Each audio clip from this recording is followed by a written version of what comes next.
시청자 여러분 안녕하십니까? 목요일 뉴스온 시작합니다. 내란 특검의 3차 압수수색 시도 속에 국민의힘은 항의성 규탄 대회를 열었고 민주당은 더 센 특검법을 오늘 법사위에서 처리할 예정입니다. 조국 혁신당 내부 성비위 사건과 관련해 최강욱 민주당 연수원장은 2차 가해 의혹으로 조사를 받게 됐는데요. YTN이 당시 최 원장의 발언을 확보했습니다. 국회 취재자 연결해 보겠습니다. 박희재 기자. 네, 국회입니다.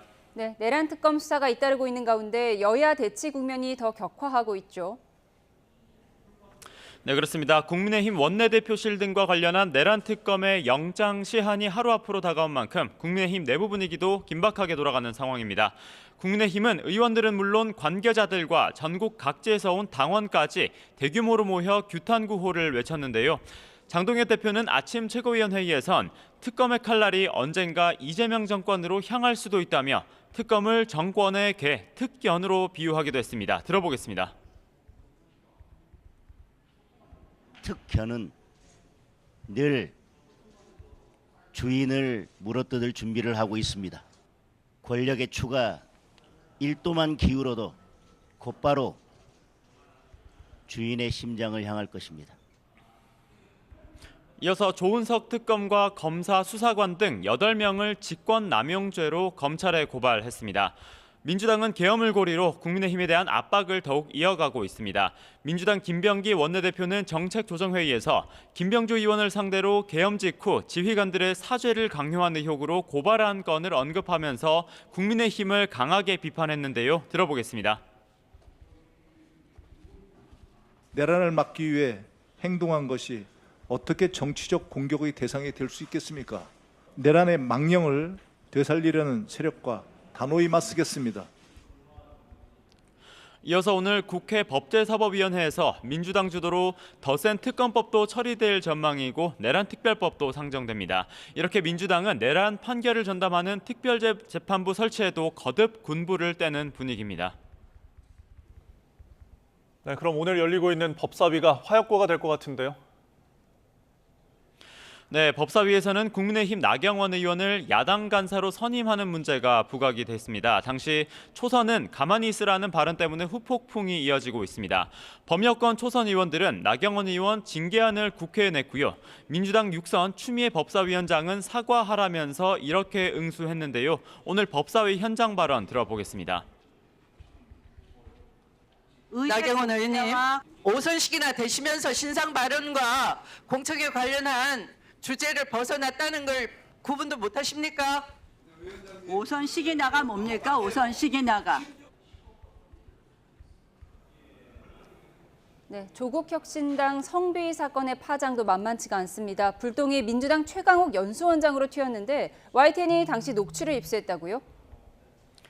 네, 그렇습니다. 조국 혁신당의 당내 성비위 사건 처리 과정을 문제 삼아 강미정 조국 혁신당 대변인의 탈당 이후 후폭풍은 더불어민주당에서도 발생했습니다. 최강욱 민주당 교육연수원장이 최근 조국 혁신당 당원을 상대로 한 강연 도중 2차 가해성 발언을 한 것이 문제가 됐습니다. 당시 발언 들어보겠습니다. 성비위가 어쨌든 그거를 정확하게 사실관계를 아는 분이 몇 분이나 될까요? 당선이 아니면 모르는 거 아니에요. 그 남 얘기 다 주워서 지금 떠드는 거예요, 또. 그렇죠. 그건 자기 생각이 아니잖아요. 그건 걔들이 생각이지. 그 조국을 감옥에다 넣어놓고 그 사소한 문제로 찍고받고 싸우는데, 솔직히 말씀드려요. 한 번 더 떨어져 보는 사람으로서 그렇게 죽고 살 일인가. 정청래 민주당 대표는 윤리감찰단의 최강욱 원장에 대한 긴급 진상조사를 지시했습니다. 지금까지 국회에서 YTN 박희재입니다. 내란 특검이 국민의힘 원내대표실에 대한 세 번째 압수수색 시도와 관련해 법 절차에 따라 협의를 진행하고 있다고 밝혔습니다. 하지만 국민의힘의 반발이 이어지면서 쉽게 결론이 나지 않을 것으로 보입니다. 법조팀 취재기자 연결해 알아보겠습니다. 권준수 기자. 네, 내란 특검 사무실이 있는 서울고등검찰청입니다.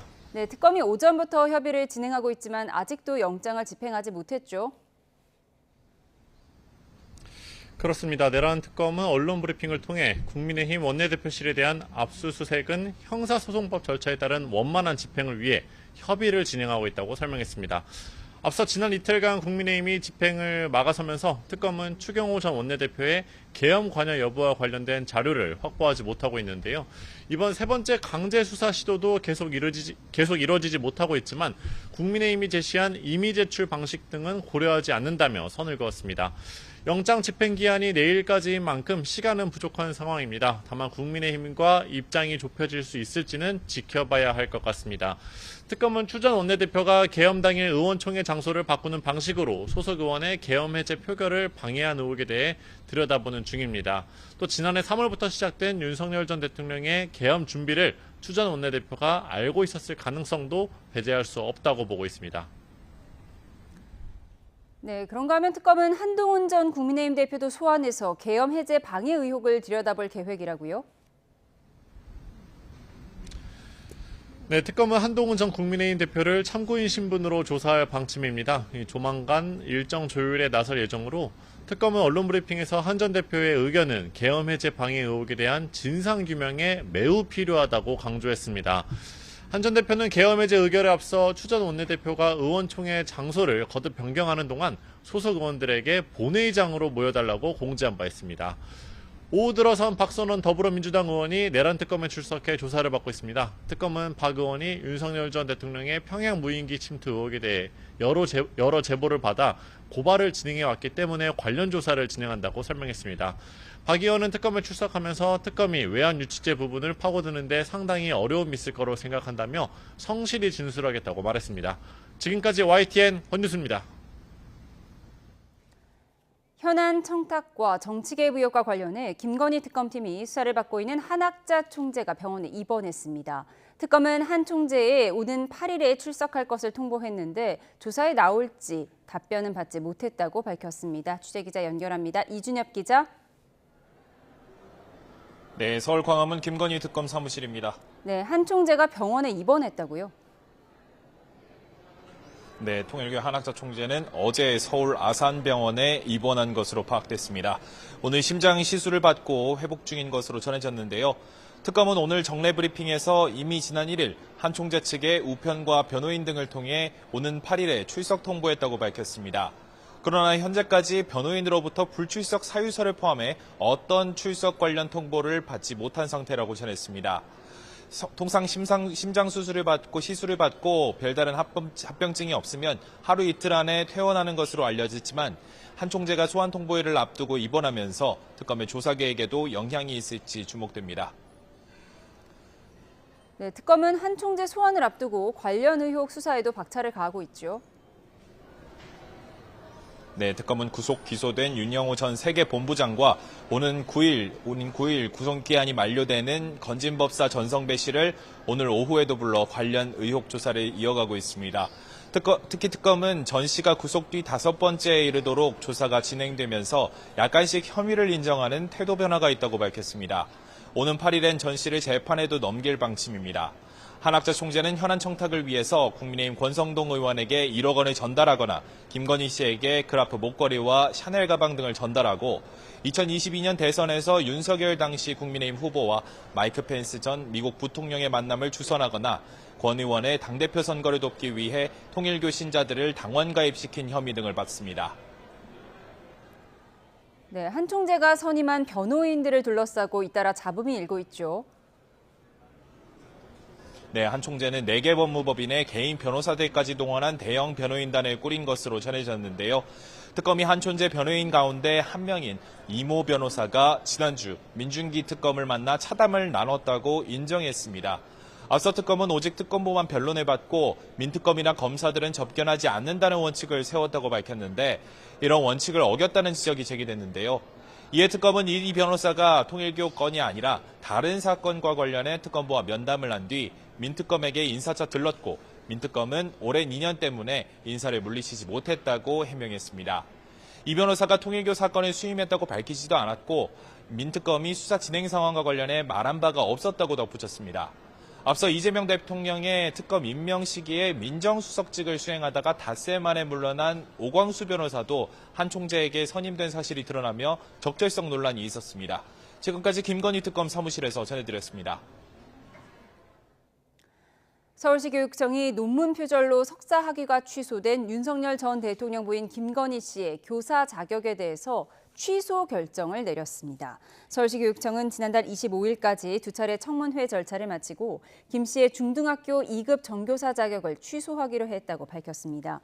지난 7월부터 교원 자격 취소 절차에 들어가 김 씨에게 청문회 참석을 요청했지만 구속 전 열린 1차 청문회에 대해서도 김 씨 측은 응답이 없었다고 전했습니다. 교육청 관계자는 김 씨가 청문조서 열람에 대해 오는 9일까지 의견 제시를 하지 않을 경우 정교사 자격이 최종 박탈된다고 설명했습니다. 이재명 대통령이 싸우더라도 만나야 한다며 대통령 소속 사회적 대화기구인 경제사회노동위원회에 불참하고 있는 민주노총에 참여를 요청했습니다. 민주노총과 한국노총, 양대노총 위원장과 오찬을 함께한 자리에서 한 발언인데요. 노사 간 대화의 중요성을 거듭 강조한 것으로 풀이됩니다. 취재기자 연결합니다. 정인용 기자, 이 대통령과 양대노총 위원장의 오찬 회동 내용 자세히 전해주시죠. 네, 이재명 대통령은 용산 대통령실로 양경수 민주노총 위원장과 김동명 한국노총 위원장을 초청해 오찬을 함께했습니다. 이 대통령은 우선 민주노총이 어제 국회가 주도하는 사회적 대화에 참여하기로 한 걸 두고 중요한 결단을 내렸다고 높이 평가했습니다. 그러면서 대통령 소속 사회적 대화기구인 경제사회노동위원회는 새 정부 들어 아직 새 위원장을 선정도 하지 못했는데 그 문제도 함께 논의해보자며 참여를 요청했습니다. 이 대통령은 결론이 나지 않고 싸우는 것도 좋은데 만나서 싸우든지 해야 한다며 대화를 해야 한다고 강조했습니다. 경사노위는 민주노총은 그동안 빠진 채 한국노총만 참여한 상태로 운영되어 온 만큼 민주노총의 태도 변화를 촉구한 겁니다. 특히 이 대통령은 사회 안전망이나 기업의 부담, 고용 안정성과 유연성 문제를 거론하며 한 번쯤 터놓고 논의해야 한다고 언급했습니다. 이와 함께 정부가 중립적이고 객관적으로 잘해야 한다며 노사 간 대화 과정에서 한쪽 편을 들지 않겠다는 의지도 내비쳤습니다. 노동 존중 사회나 기업하기 좋은 나라라는 게 상호 대립적인 게 아니고 충분히 양립할 수 있고 양립해야 한다고 덧붙였습니다. 김동명 위원장은 이 자리에서 법적 정년 연장 문제와 주 4.5일제를 화두로 꺼냈고 양경수 위원장은 기후위기와 불평등, 노동 문제를 해결하자며 노정교섭을 제안했습니다. 네, 이 대통령은 또 오후엔 수석 보좌관 회의를 열어 제조업 제도약 전략을 논의했죠? 네, 그렇습니다. 이 대통령은 정부의 최대 핵심 과제 중 하나는 잠재 성장률을 높여 지속 가능한 성장의 토대를 마련하는 거라고 강조했습니다. 이를 위해 경제 핵심 근간인 제조업 제도약이 필수적이라고 진단했는데요. 인공지능 대전환과 차세대 성장 산업 육성, 위기 부문 체질 개선을 기본 방향으로 지목했습니다. 그러면서 재정과 금융, 세제와 규제 영역 혁신을 위한 K제조업 제도약 전략 마련에 범부처가 함께 힘을 모아야 한다고 주문했습니다. 이 대통령은 회의에서 추석을 앞두고 장바구니 물가 문제도 언급하며 수요가 많은 성수품을 중심으로 안정대책 마련을 당부했는데요. 특히 농축수산물 가격 변동은 이해하지 못할 부분이 상당히 많다며 유통구조의 합리적 개혁에도 힘을 모아야 한다고 지시했습니다. 지금까지 용산 대통령실에서 전해드렸습니다. 어제 오전 서울 신림동 흉기난동으로 3명이 숨진 사건과 관련해 이 경찰은 피의자가 퇴원하는 대로 체포할 예정이라고 밝혔습니다. 40대 피의자는 중상을 입어 현재 병원에서 치료를 받고 있는데요. 사회부 취재기자 연결해서 자세한 내용 들어보겠습니다. 오수훈 기자, 경찰이 치료를 마치는 대로 피의자를 체포하기로 했다고요? 네, 그렇습니다. 일단 피의자는 중상을 입고 현재 중환자실에서 치료를 받고 있습니다. 경찰은 서울 신림동에서 흉기를 휘둘러 3명이 숨진 사건의 피의자인 40대 남성 A씨가 퇴원하는 대로 체포하겠다는 방침인데요. A씨는 범행 과정에서 자해한 것으로 추정되는데 일단 치료를 받고 조만간 일반 병실로 옮겨질 것으로 전망됩니다. 피자 가게를 운영하던 A씨는 어제 오전 프랜차이즈 본사 직원인 40대 남성과 인테리어 업자인 60대 남성, 30대 여성에게 흉기를 휘둘러 살해한 혐의를 받고 있습니다. A씨는 경찰에 본인의 범행을 인정한 것으로 알려졌습니다. 네, 일단 이 피의자는 가게 운영 과정에서 인테리어 등으로 생긴 문제로 범행을 저질렀다고 말하고 있는 거죠? 예, 그렇습니다. 일단 피의자 A씨는 가게를 운영하는 과정에서 인테리어를 비롯해 사업 전반에서 본사와 문제가 있었다는 취지로 주장하고 있는 것으로 파악됐습니다. 이에 본사인 프랜차이즈 업체 측에서는 어제 입장문을 내고 해명을 했는데요. 이번 사건이 있기 전까지 A씨와 본사는 매우 우호적인 관계를 맺고 있었다고 설명했습니다. 다만 지난달 매장 내 타일이 깨져 있는 걸 발견한 A씨가 시공한 인테리어 업체에 책임질 것을 요구하면서 갈등이 생겼다고 주장했습니다. 하지만 인테리어 업체가 1년인 무상 수리 기간이 훌쩍 지나 유상 수리를 해야 한다고 얘기하는 과정에서 갈등이 격화했고 본사는 중재를 위해 노력해왔다고 말했습니다. 그러던 어제 본사 임원이 인테리어 업체 관계자 2명과 함께 A씨의 매장으로 가서 중재하려다가 피해를 당한 거라고 강조했습니다. 또 어제 프랜차이즈 본사 관계자가 경찰 조사에서 그간 A씨와 주고받은 메시지 내용 등을 제출해 본사와의 관계에는 문제가 없었다는 취지로 진술한 것으로 파악됐습니다. 이와 관련해 공정거래위원회는 수사 상황을 예의주시하고 있다며 경찰 수사를 통해 범행 관련 사실관계가 파악되고 가맹사업법 위반이 있다고 판단되면 필요한 조치를 취할 것이라고 밝혔습니다. 경찰은 구체적인 정황을 확인하면서 A씨가 회복하는 대로 이와 관련한 진술을 들을 것으로 보입니다. 지금까지 사회부에서 YTN 오승훈입니다. 네, 중국의 전승절 행사에 참석한 김정은 북한 국무위원장이 오늘 시진핑 중국 국가주석과 따로 정상회담을 개최할 것으로 예상이 됩니다. 시 주석은 오늘 오전 베트남, 라오스 등과 정상회담을 이어갔는데요. 취재기자 연결해서 자세한 내용 알아보겠습니다. 권중기 기자, 북중 정상회담 소식 아직 들려온 게 없습니까? 네, 아직은 김정은 북한 국무위원장과 시진핑 중국 국가주석이 따로 만났다는 소식이 전해지지 않고 있습니다. 방중 사흘째를 맞은 김 위원장의 일정은 여전히 베일에 쌓여 있습니다.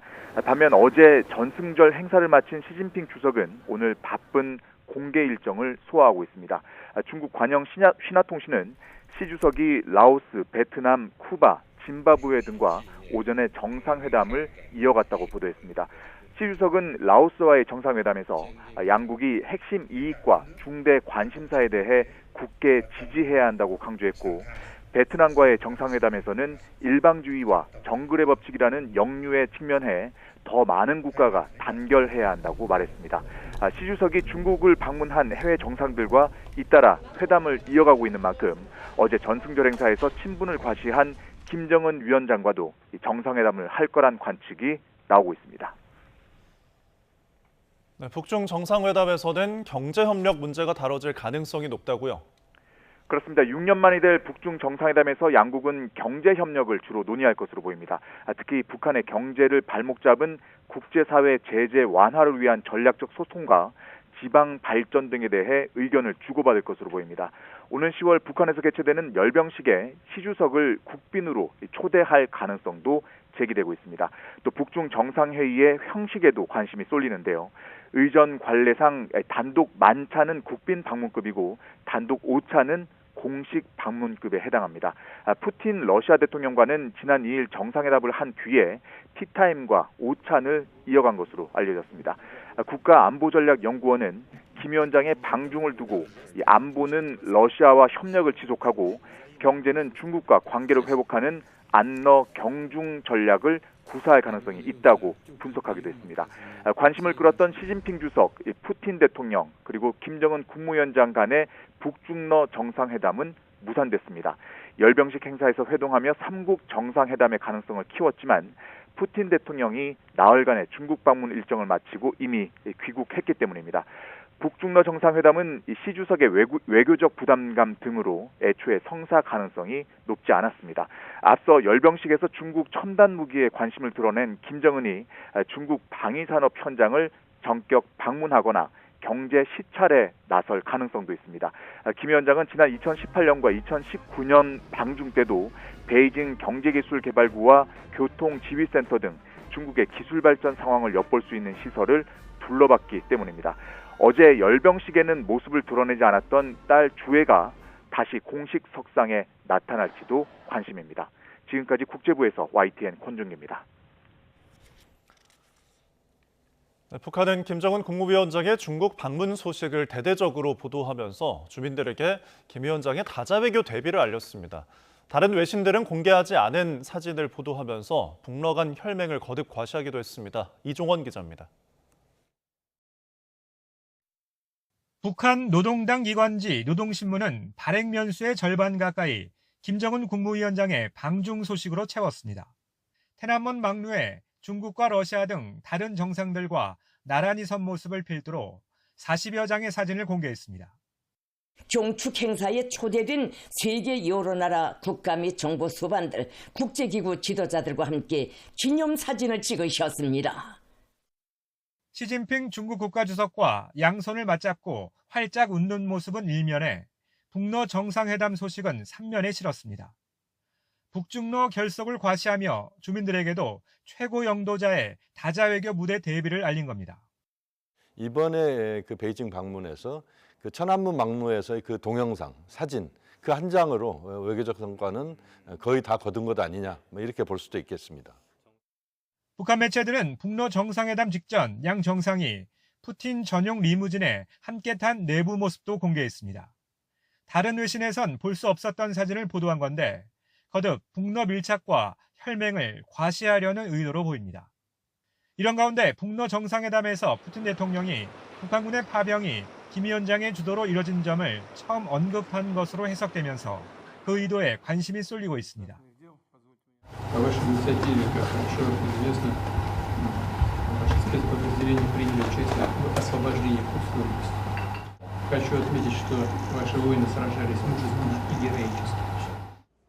북한 매체들은 북러 정상회담에서 양국의 전망적인 협조 계획들이 상세히 논의됐다고 전했는데 푸틴 대통령이 김 위원장을 러시아로 거듭 초청했다는 사실은 언급하지 않았습니다.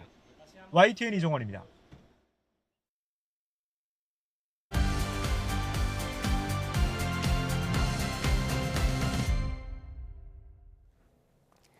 정치의 겉과 속을 들여다보는 정치온 시작합니다. 오늘은 김현정 민주당 의원, 이민찬 국민의힘 미디어특위 부위원장과 집중 분석해 보겠습니다. 어서 오세요.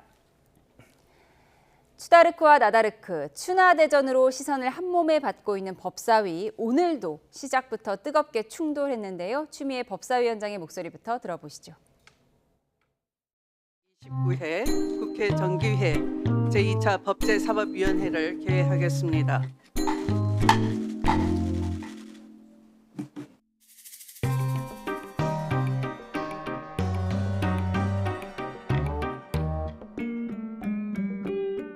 초선은 가만히 앉아있어.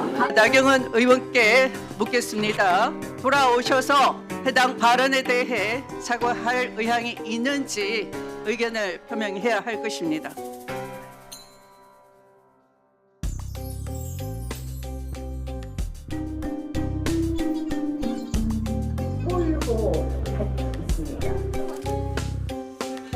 특검이 또 국민의힘 원내대표실 압수수색하겠다고 현장에 대응할 분들이 필요하니까 잠깐 내려가신 거예요. 금방 오실 거니까 더 이상 모독하는 발언 하지 마시고. 간사를 하겠다고 하는 사람이 이렇게 바빠가지고 되겠습니까?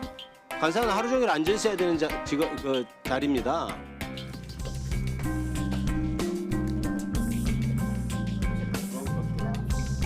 나경원 의원님은 5배의 모범은 바라지도 않으니 우리 국민들 킹받게 하지 마십시오.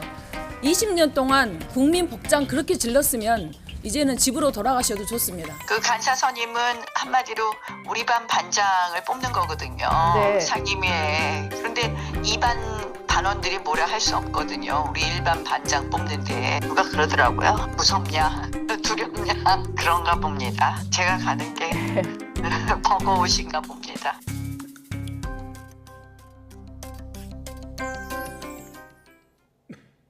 네, 김 의원님 초선이신데 추미애 법사위원장이 오늘 시작부터 나경원 의원에게 사과할 의향이 있느냐 이렇게 물어봤는데 막상 나경원 의원이 자리에 없었어요. 그러니까 빈자리를 대고 사과할 의향 있느냐고 물어본 건데요. 오늘 상황은 어떻게 보세요?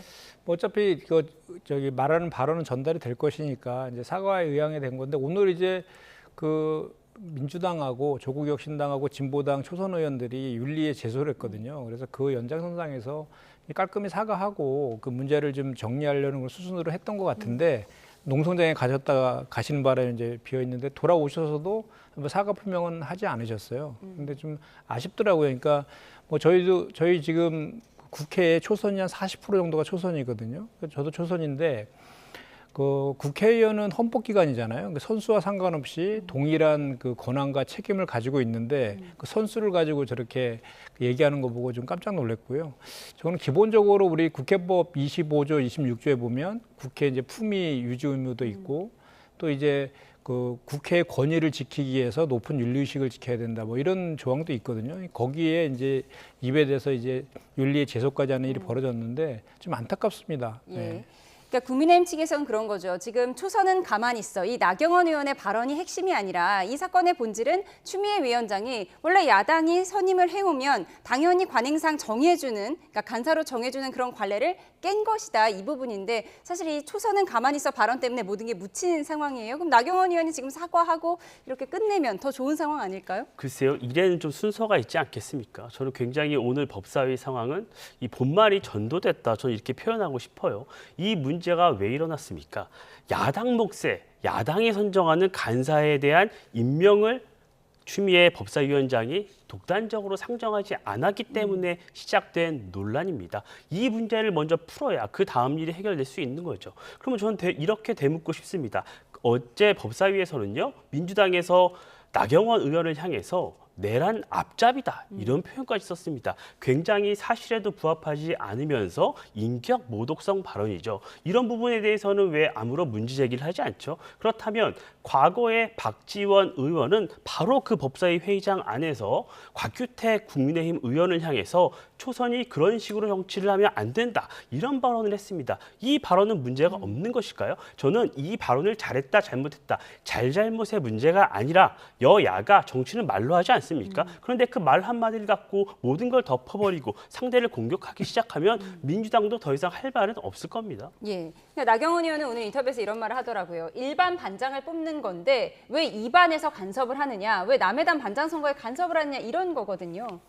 그러니까 정상적인 상황에서는 그런 거죠. 그런데 이제 저희 그 더불어민주당 법사위에서 그 이제 간사로 적합하지 않다라고 판단한 이유는 이미 뭐 많이 알려진 내용이지만 지금 내란 그 특검의 수사 대상이기도 하잖아요. 그리고 또 이제 과거에 그 패스트트랙을 저지하는 과정에서 국회 폭력과 연루돼 가지고 지금 한 6년째 재판을 받고 있고 그게 9월 15일 날 결심 공판이 있다고 합니다.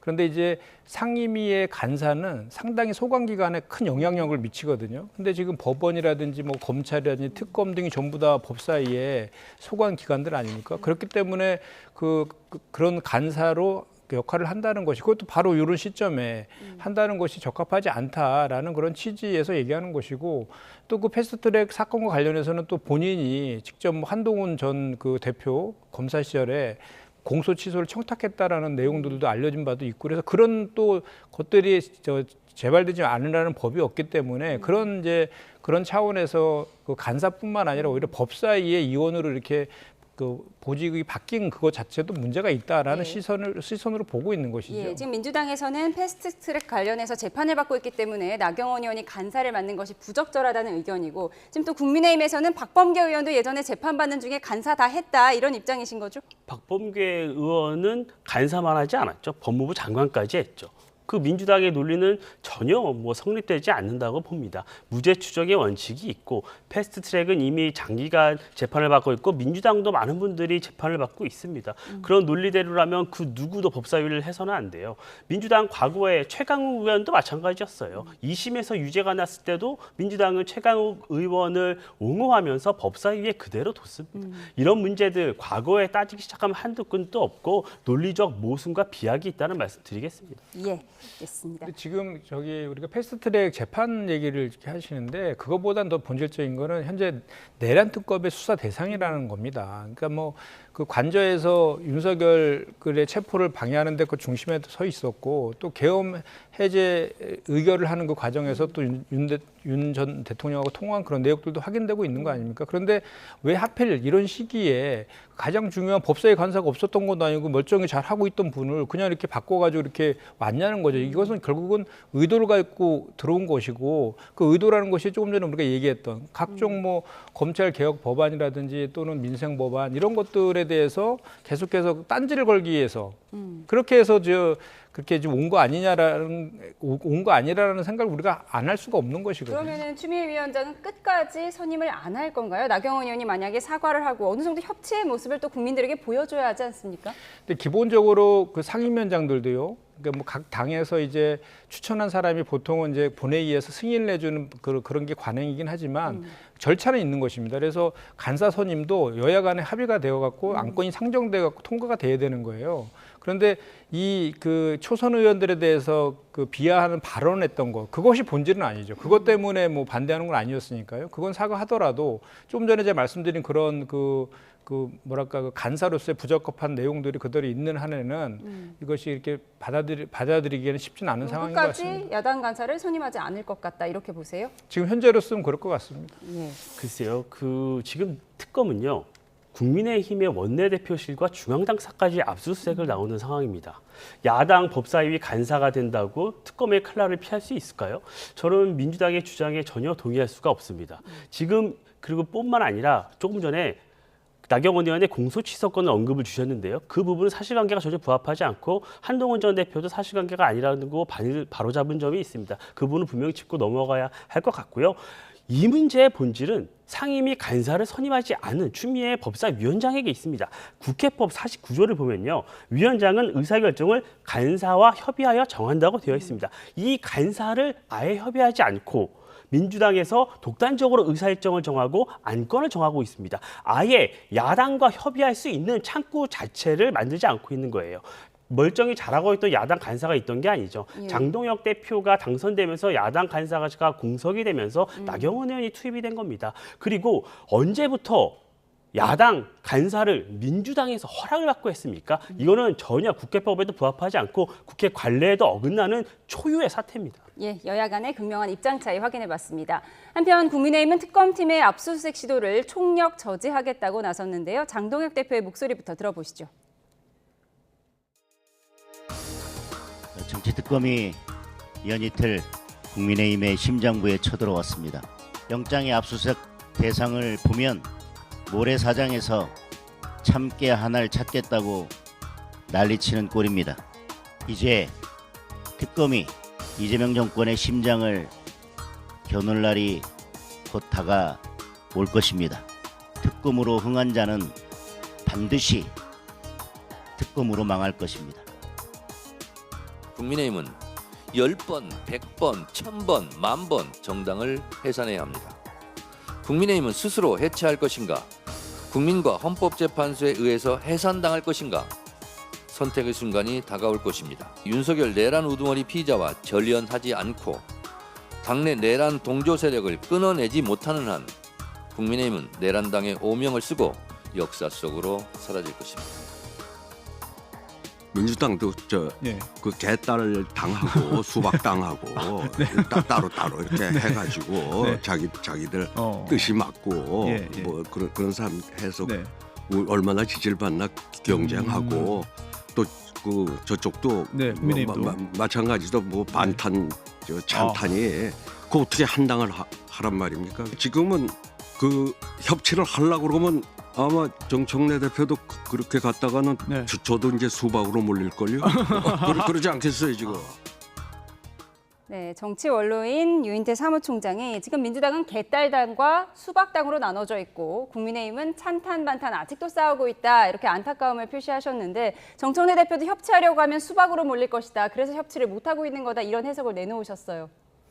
그런 건 아니고 지금 이번에 대선에 이제 대선 끝난 지 한 3개월째 가까이 되는데 그 대선 때 시대 정신이 세 가지가 있었어요. 첫 번째가 내란 종식이었거든요. 그리고 이제 국민 통합하고 이제 민생 회복 이것이 이제 시대 정신이라고 하는 것인데 내란 종식을 빠르게 해야지 국민 통합이 가능한 거거든요. 그래서 국가를 정상화시킬 수 있는 그런 과정인데 내란 종식과 관련해서 계속해서 이제 특검에서 그 관련된 그 내란과 관련된 그 혐의들에 대해서 수사를 정당한 그것도 법원에서 발부한 영장에 기해서 압수수색이나 이런 거를 들어가면 국민의힘에서 이제 그거를 막고 있으니까 정당한 법 집행을 막고 있으니까 그 문제라는 취지인 거죠. 그런 관점에서 그 정청래 당대표는 계속해서 내란 종식을 주장하고 있는 것이지 그것이 뭐 소위 말해서 무슨 강성 뭐 개딸이라고 부르는 사람의 그걸 눈치를 봐서 그러는 건 절대 아닌 거고요. 그리고 지금 국민의힘도 마찬가지로 그 내란을 빨리 종식하고 이런 거에 대해서는 다 동의할 거 아니에요. 동의하는 거기 때문에 지금 추경호 전 원내대표와 관련된 그 계엄 해제 의결을 방해했다라는 그 혐의와 관련해서 이제 그 특검에서는 24년 3월부터 이 불법 계엄이 준비되었다라고 지금 보고 있는 거잖아요. 그와 관련된 것들을 확인하기 위해서는 그 이제 자택하고 그 사무실은 압수수색을 했고, 근데 원내대표실에는 많은 자료들이 있을 거기 때문에 그와 관련된 압수수색이 필요하다고 해서 법원에서 발부한 정당한 영장에 기해서 집행을 하고 있는데, 이것을 집단적으로 저렇게 막고 있으면 오히려 그 불법 계엄 해제와 그 내란과 관련이 없다라고 하면 오히려 더 수사에 협조해서 그런 혐의에서 벗어나는 노력을 해야지 그게 공당의 모습 아니겠습니까? 지금 그런 차원에서 하는 국민의힘은 이제 계엄과 탄핵에 대한 찬반을 떠나서 원내대표실 그리고 앞서 당사 압수수색에 대해서는 상당히 반발하면서 결집하는 모습이거든요. 지금 그 영장 시한이 내일까지잖아요. 지금 어떻게 할 계획이죠? 국민의힘에서는 특검의 이런 불법적이고 위법적인 압수수색에는 응할 수 없다는 입장입니다.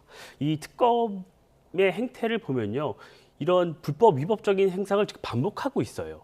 이런 내용, 어제 특검보가 브리핑을 한 내용을 보면요, 이런 내용이 있습니다. 당시 여당 원내대표가 관여했을 거라 생각할 수 없습니다만 명확하게 진상규명할 필요가 있다, 이런 거예요. 이 말은 추경호 전 원내대표에게 어떤 특정한 협의점을 잡았거나 확인할 수 있는 게 별로 없다는 내용입니다. 그리고 그동안 이 궁예 관시법 같은 수사 방식이에요. 그 당시에 당신들이 본회의장에 들어오지 않았으니 뭔가 모의를 했을 것 아닌가, 이런 식으로 영장을 발부받아서 이렇게 들어오고 있는 거예요. 이런 건 굉장히 문제라고 보는 것입니다. 어떤 과거 민주당이 굉장히 검찰을 비판했던 정치 검찰의 행태를 특검이 그대로 보이고 있는 것입니다. 먼지털이식 수사, 그냥 쌍끌이 수사를 하고 있는 거예요. 이렇게 원내대표실을 압수수색을 해서 거기서 나오는 모든 것들 어떤 거 들어와서 별건으로 수사하겠다, 이런 식으로밖에 보이지 않는 것이죠. 그리고 영장, 법원에서 정당하게 발부받는 영장이라고 주장을 합니다만 우리나라 영장 발부율이 90%가 넘습니다. 그 논리대로라면 민주당은요, 대법원에서 유죄 확정 판결을 받은 분들까지 이 재판이 잘못됐다고 부정하고 있어요. 이 부분은 어떻게 설명할 수 있겠습니까? 지금 국민의힘이 특검팀을 고발했잖아요. 서울중앙지검에 고발했는데 어떤 혐의로 고발을 한 거죠? 이 부분은요, 이 국민의힘 사무처 당직자, 그러니까 과거에 원내대표실에서 근무했던 사무처 당직자들에 대한 압수수색을 시도를 했습니다. 어떤 식으로 했냐면요, 그 당직자들의 자택, 현관문 앞, 지하주차장 앞에서 기다렸다가 새벽에 압수수색 영장을 집행을 했어요. 근데 그 과정에서 미비한 점이 확연히 드러났습니다. 변호사의 조력을 받겠다는 기본권을 요구했지만 드러나지 않았었죠. 뿐만 아니라 어떤 여행 가방이나 이런 사소한 물품까지도 모두 압수수색하는 이런 특검의 행태를 보였어요. 국민의힘은 이 부분은 기본권을 침해했기 때문에 불법 영장 집행이라고 보고 고발 조치를 한 것입니다. 예. 근데 이제 이런 겁니다. 이게 국회의원이 이혼 이법적인 불법 계엄에 대해서 그걸 국회에서 해제시켜야 될 유일한 권한이 국회에 있잖아요. 그 표결에 참석해서 그거를 해제시켜야 되는 사실 의무가 있는 겁니다. 그건 국민에 대한 대의기관으로서 의무가 있는 것인데 그걸 안 했다라는 게 하나가 있고, 또 하나는 그 표결을 하지 못하게 방해를 했다라는 그 의혹이 있는 거지 않습니까? 원내대표가 그것도. 그래서 4차례나 뭐 의총 장소를 바꾸기도 했고, 또 그다음에 처음부터 추경호 원내대표가 이 불법 비상계엄을 인지하고 있다라는 의혹을 지금 특검이 갖고 있는 거잖아요. 그거에 대해서 지금 조사를 하는 거잖아요. 그리고 그거에 대해서 추경호 원대는 또 그 당시에는 국회의장한테 계엄 해제 표결을 늦춰달라라는 요구까지도 했었고, 또 홍철호 정무수석이라든지 한덕수 전 총리라든지 윤석열 전 대통령하고 통화한 내용들도 다 확인된 내용들 아닙니까? 그런 거와 관련돼서 여기 만약에 이게 이 의혹이 사실이라고 하면 국민의힘 많은 의원들이 여기 같이 연루될 수밖에 없는 그런 사건이잖아요. 그러면 이것이 한 단계 더 나아가면 과거 통진당 사례와 같이 예를 들어서 윤석열의 1호 당원 윤석열이 유죄 판결 받은 걸 차치하더라도 추경호 의원이 여기 연루됐다는 게 이게 확인이 된다라고 하면 이거는 다시 그 국민의힘의 이원정당 해산의 사유로까지 확장될 수 있는 거기 때문에 대단히 중요한 문제입니다. 철저한 수사의 필요성을 말씀하셨고 국민의힘에서는 수사는 수사고 또 당사 또는 원내대표실의 압수수색은 좀 별개의 개념이다 이렇게 보시는 것 같습니다. 그런가 하면 윤 전 대통령이 변호인단을 통해 군인들에 대한 탄압을 멈추라는 옥중 메시지를 냈습니다. 탄핵 심판 과정에서 자신의 지시 사실을 부인하거나 책임을 군에 돌리려고 한 것과는 전혀 다른 모습을 보이고 있는데요. 이에 대한 정치권 반응 들어보시죠. 지금까지는 뭐 본인은 책임 없고 전부 밑에서 알아서 했다는 거 아니겠습니까? 예. 이런 시점에는 아마 자기가 이제 형을 많이 받으려고 하니까 빠져나가려고 하는 면도 있고 예. 그다음 최근에 장군 인사가 났지 않습니까? 그죠. 예, 대장 뭐 7명을 전원 교체했다 뭐 예, 예. 이러니까 아마 그런 세력들은 자기를 추종할 것 같다라고 하니까 그런 것들을 메시지를 내므로써 국론을 분열시키고 군심을 또 분열시키고 이러한 기만책, 국민 사기 그걸로 보입니다. 당과 관련 없다. 없죠. 당연히 없죠. 네. 다만 저런 발언은 좀 진작에 더 하시는 게 맞는 발언이에요. 저는 개인적으로는 그렇게 보고 있습니다. 사실 네. 이번 계엄 사태가 터지면서 거기에서 아주 수동적으로 그날 밤에 뭐 동원됐던 군인이라든지 이런 분들이 무슨 잘못이 있습니까? 네. 지금이야 늦었지만 네. 다행스럽다 저는 그렇게.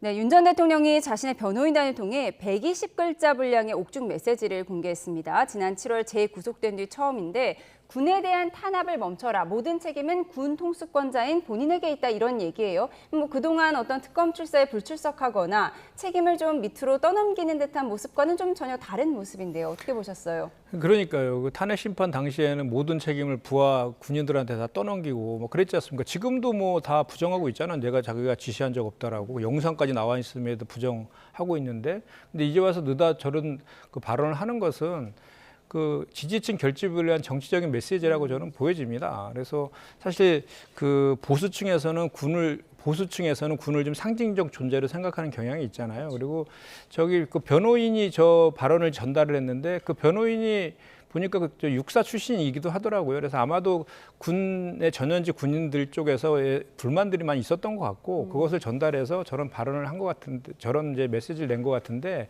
저렇게 그 메시지로 정치적 행위할 것이 아니라요. 지금 빨리 수사에도 응하고 재판에서도 본인이 다 내가 지시한 것이다라고 그렇게 진술을 해야지 그 실제로 그 부하 군인들을 이해하는 것 아니겠습니까? 그렇게 본인의 그 사실관계를 본인이 지시한 걸 인정하고 그거에 응당한 제값을 치르는 것이 진정한 군인을 위한 길이다. 예, 신동욱 의원은 늦었지만 다행이다 이런 메시지를 냈습니다. 어떻게 보셨습니까? 진작 이렇게 내가 다 책임질 것이다. 나의 부하 직원들은 책임이 없다. 이렇게 말했으면 더 좋지 않았겠느냐 이런 분석들이 많아요. 뭐 그런 의견도 있겠지만요. 그 과거에 이제 윤석열 전 대통령이 탄핵 심판 최후 진술을 다시 보면요. 그 내용에도 포함이 되어 있습니다. 본인의 계엄 선포로 인해서 그 수행하는 과정에서 곡초를 겪은 여러 공직자들, 군인 등 이런 분들에게 마음이 아프다 이런 얘기해서 사과의 뜻을 전한 바가 이미 있습니다. 그렇기 때문에 이 메시지 자체가 뭐 특별히 새롭다 이렇게 하기보다는 과거 군 통수권자였지 않습니까?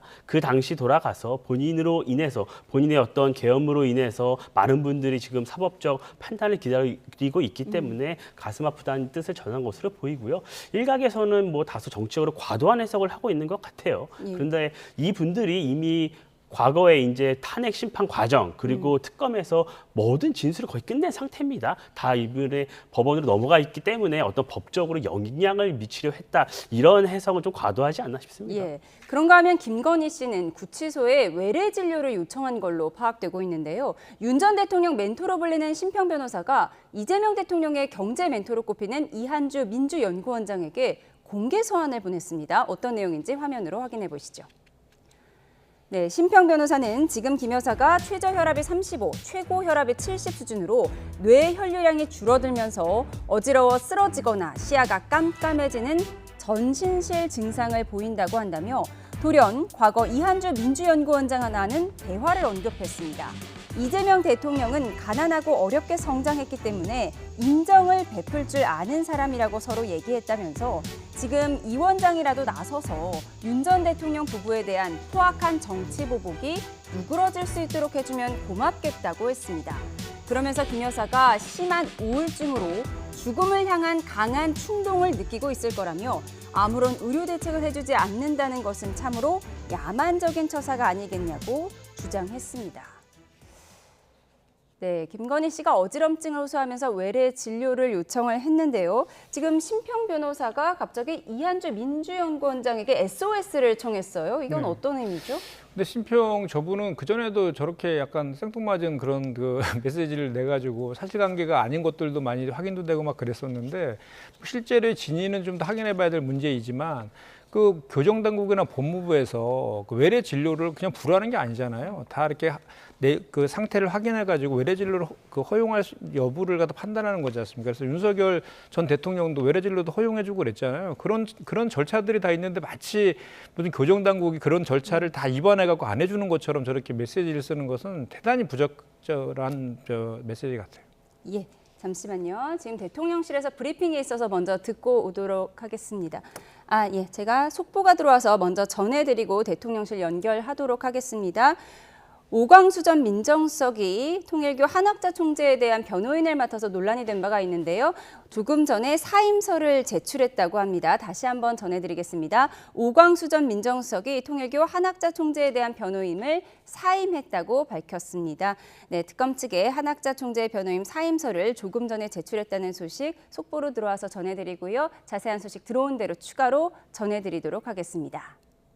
네, 이어서 대통령실 브리핑 듣고 와서 대담 이어가겠습니다. 들어보시죠. 관련 브리핑하겠습니다. 강유정 대변인입니다. 이재명 대통령은 오늘 김동명 한국노총 죄송해요. 숨이 차가지고 빨리 강유정 대변인입니다. 이재명 대통령은 오늘 김동명 한국노동조합 총연맹 위원장과 양경수 전국민주노동조합 총연맹 위원장을 초청해 오찬을 겸한 간담회를 가졌습니다. 취임 후 처음으로 노동계를 대표하는 양대 노총 위원장들과 공식적으로 만난 이 대통령은 노동 선진 사회와 기업하기 좋은 나라는 양립할 수 있다면서 노사가 만나 대화를 하는 게 중요하다고 여러 번 강조했습니다. 이어 민주노총이 중요한 결단을 했다면서 국회가 주도하는 사회적 대화기구에 참여한 것을 환영했습니다.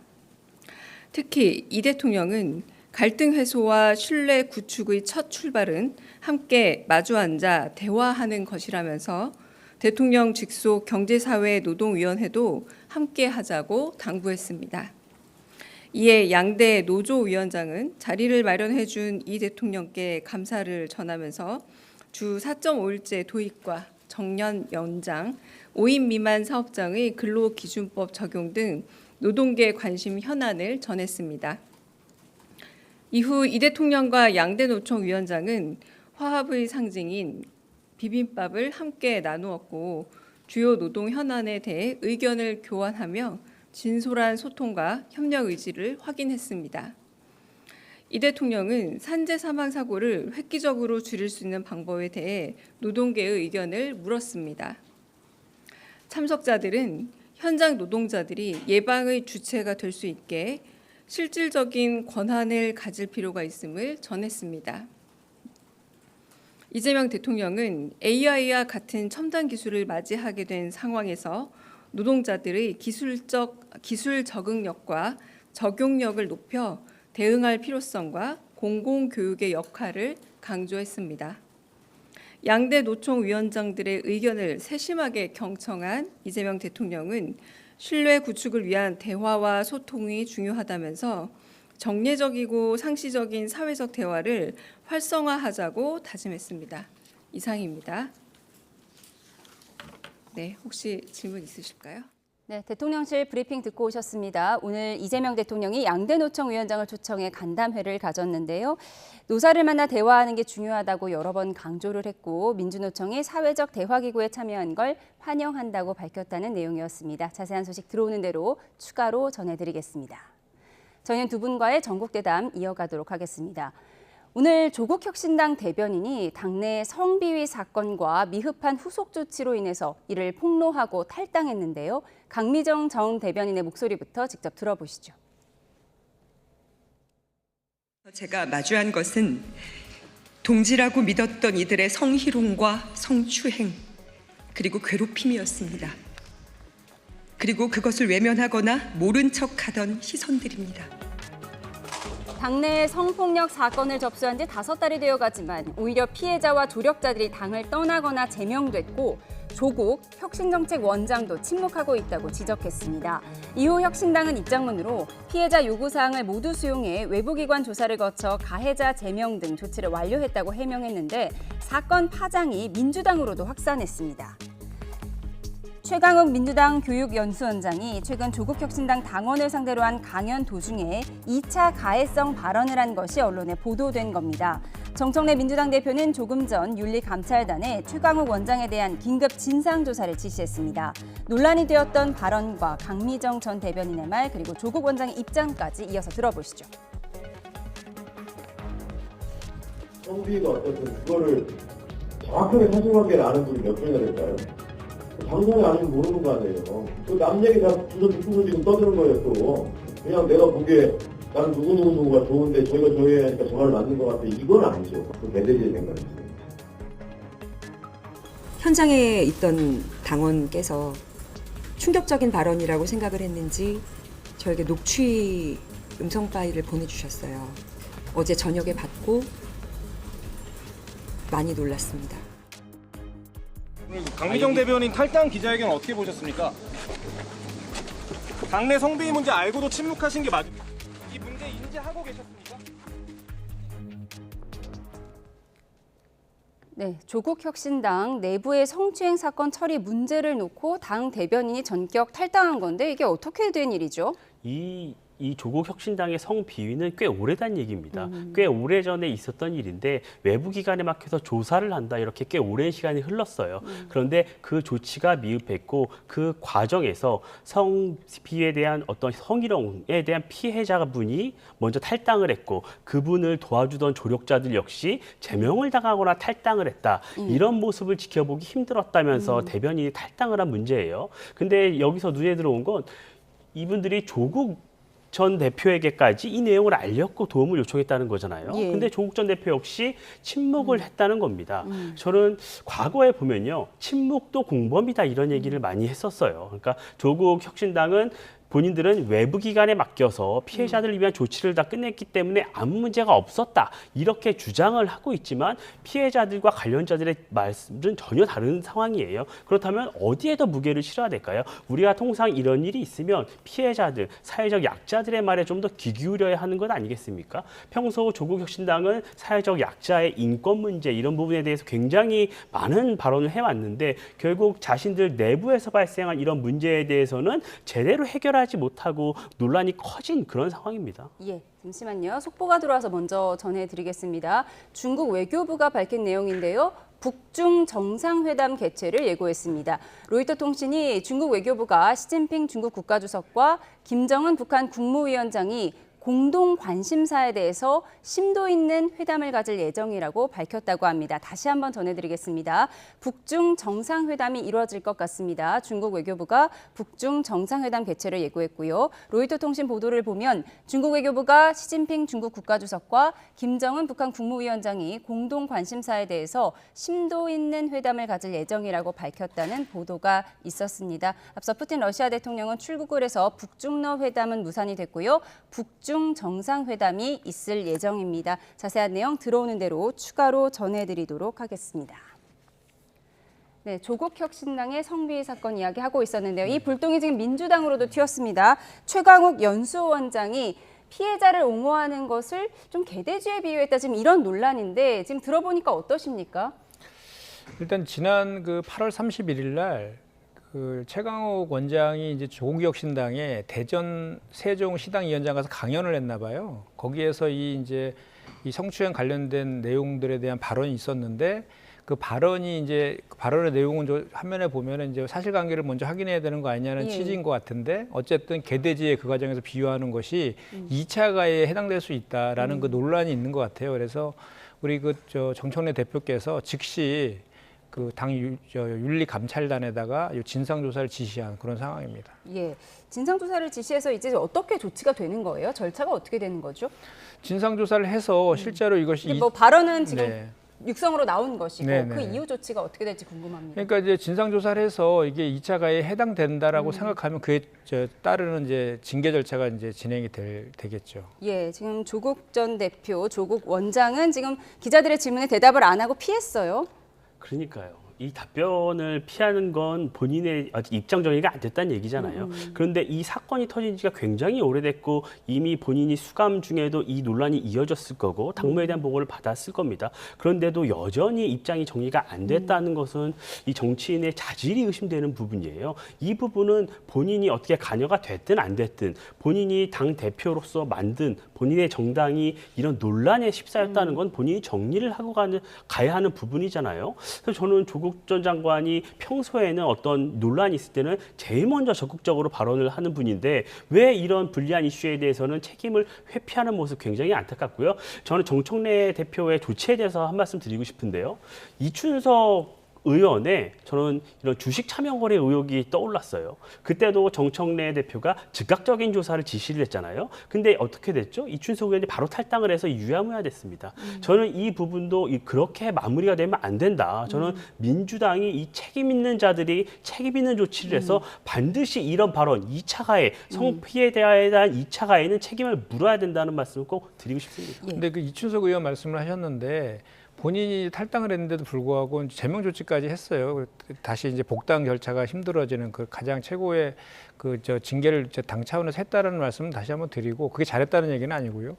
다만 요건도 제가 보니까 이제 이 내용만 확인해 보면 조국 전 대표가 이제 침묵을 하고 이렇게 대답을 안 하는 그거는 이미 당 입장에서는 그 진상조사를 해갖고 결과가 나왔다. 예.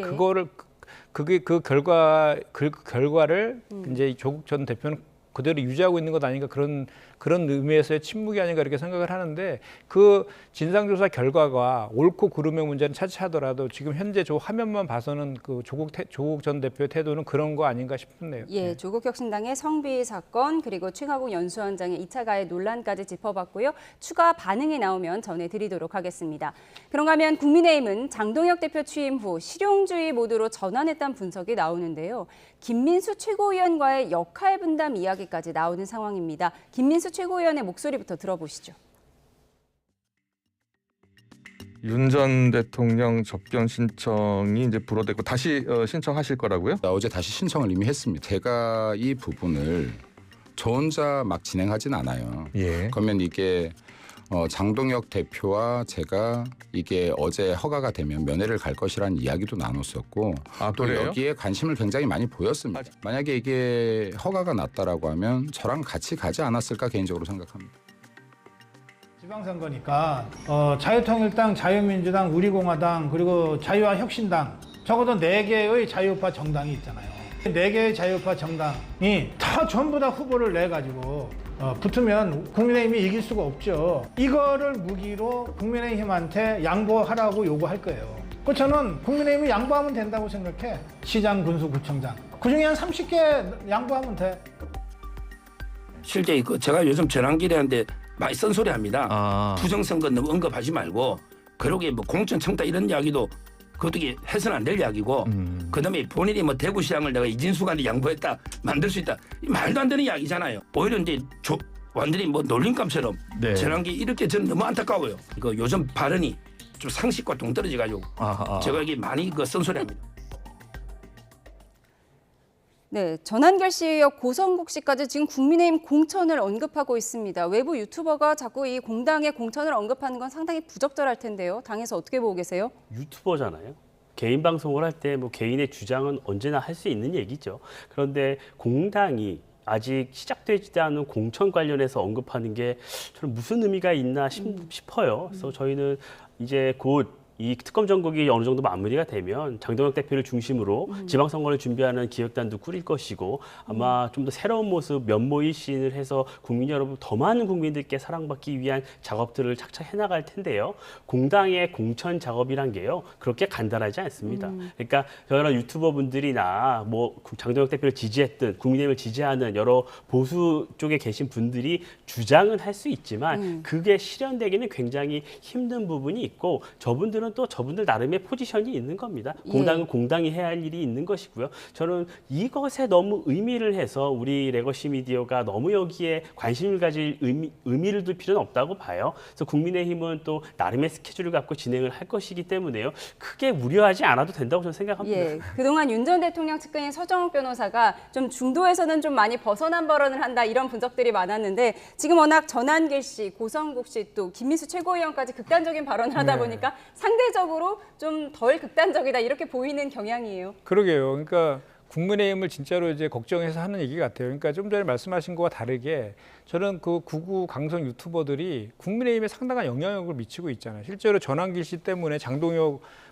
대표가 됐다라는 거 진단하는 분도 많이 있잖아요. 그리고 실제로 임명직 최고위원으로도 임명도 하려고 그랬고 본인이 고사했지만 그리고 또 의병으로 지켜 세우고 이렇게 있는 상황이지 않습니까? 그러니까 이제 그런 거에 터잡아갖고 더 자신감이 생기니까 이제 공천 얘기까지 막 하고 있는 그런 상황인데 문제는 저렇게 주장하는 내용들을 장동혁 대표부터 해서 지도부 최고위원들이 그 눈치를 또 보고 있는 게 지금 현실이라는 거죠. 그러니까 지금 지방선거에서 국민의힘이 그나마 선전을 하려고 그러면 빨리 윤석열과는 절연하고 사과 반성하고 이렇게 당 쇄신 쪽으로 가야 되는데 저런 목소리들이 계속 우세한 그런 상황에서는 그런 것도 상당히 요원하지 않을까 싶습니다. 장동혁 대표는 중도를 끌어안겠다고 했는데요. 이런 극우 유튜버와 선을 어떻게 긋게 될지 향후 상황을 지켜보도록 하겠습니다. 지금까지 정치온 김현정 민주당 의원, 이민찬 국민의힘 미디어특위 부위원장과 함께했습니다. 고맙습니다.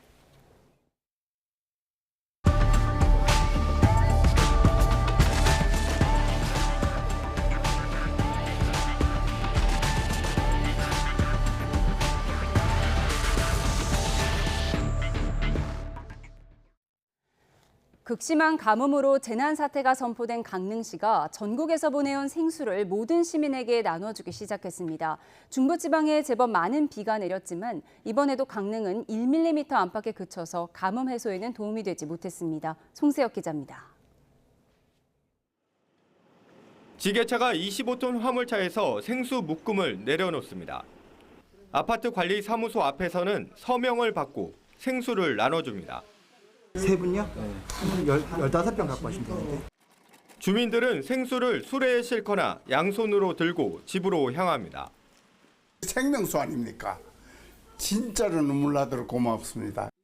거동이 불편한 장애인과 홀몸 노인에게는 통장이나 봉사자가 직접 배달합니다. 배달 왔어요. 네, 감사합니다. 네. 전국에서 보내준 생수들입니다. 지금까지 247만 병, 338만 리터가 확보됐습니다. 모든 강릉 시민 1명당 12리터씩 나눠줄 계획입니다. 가뭄이 장기화하며 최악으로 치닫자 상황이 이렇게 될 때까지 대응이 아니랬다는 비판의 목소리도 거세지고 있습니다.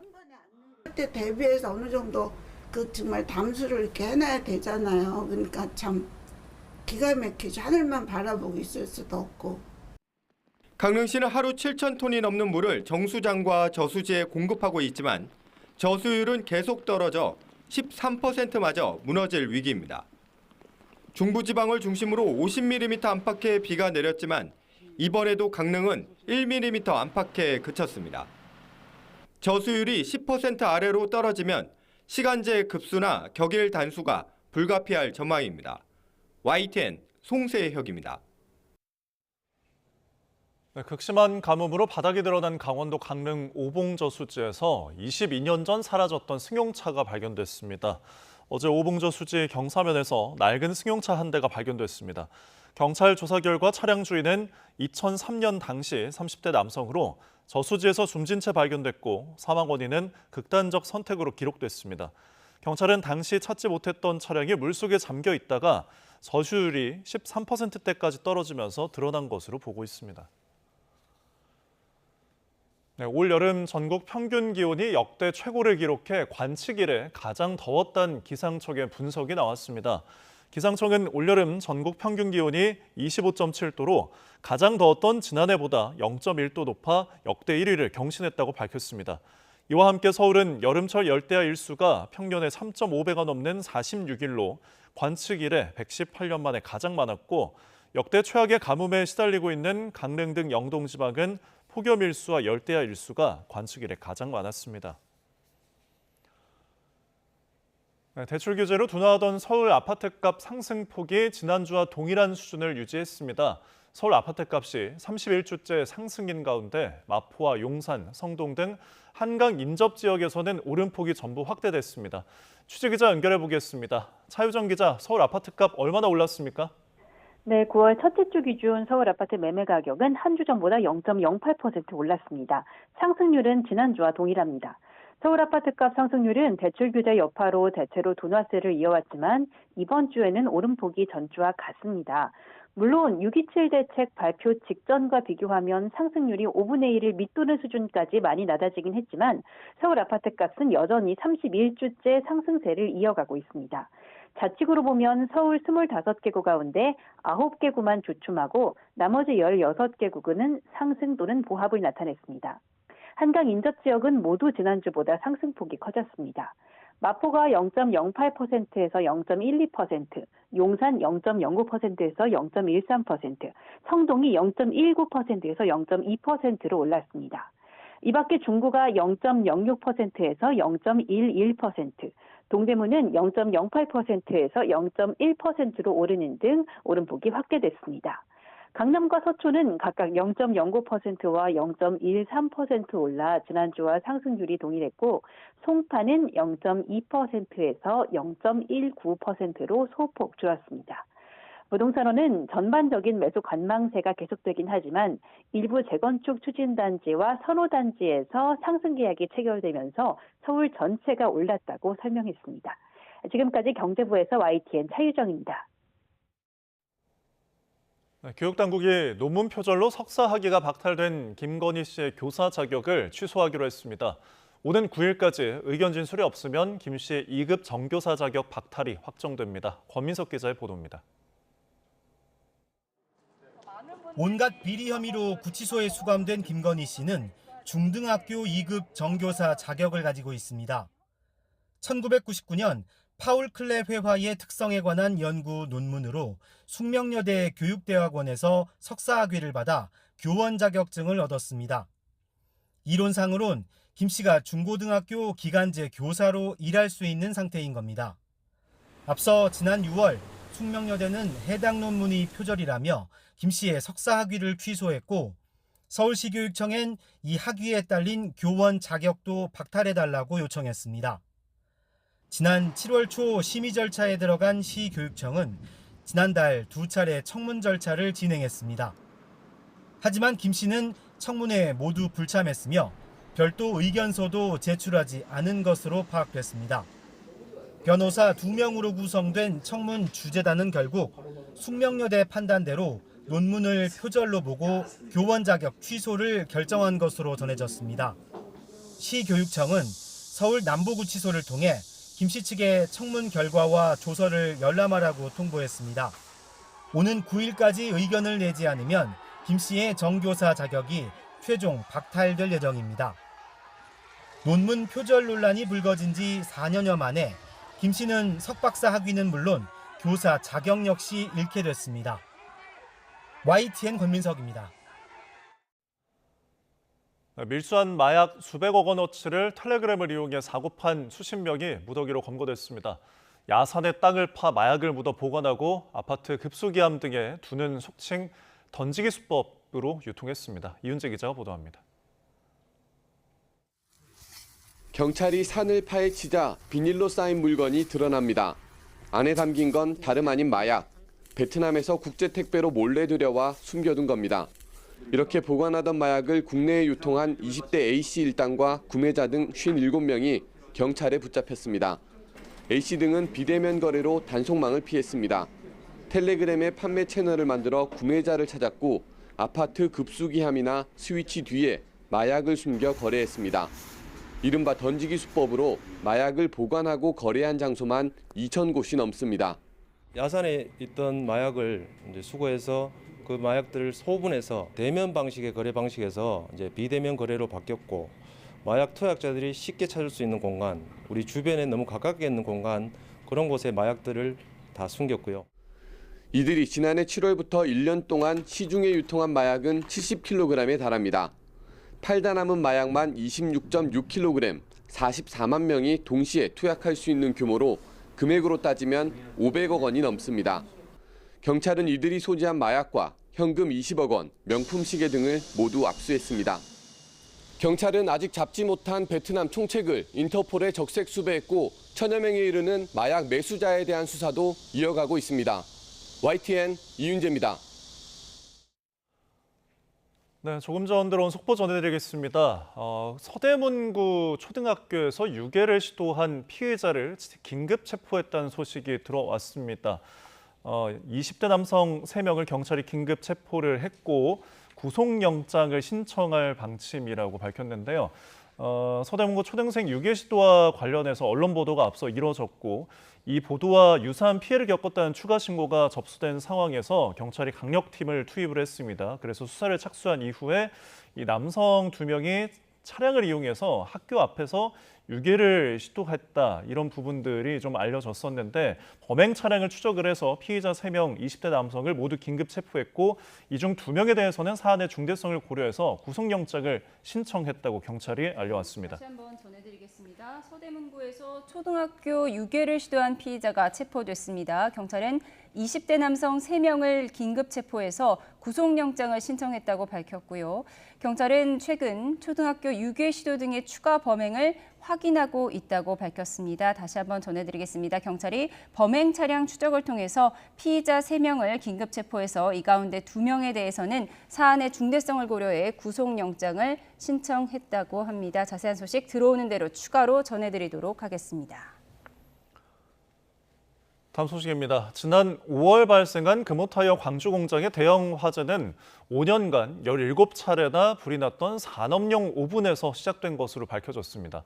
경찰은 안전관리와 재발 방지 대책이 미흡했다고 보고 공장 관계자 4명을 입건했습니다. 오선열 기자입니다.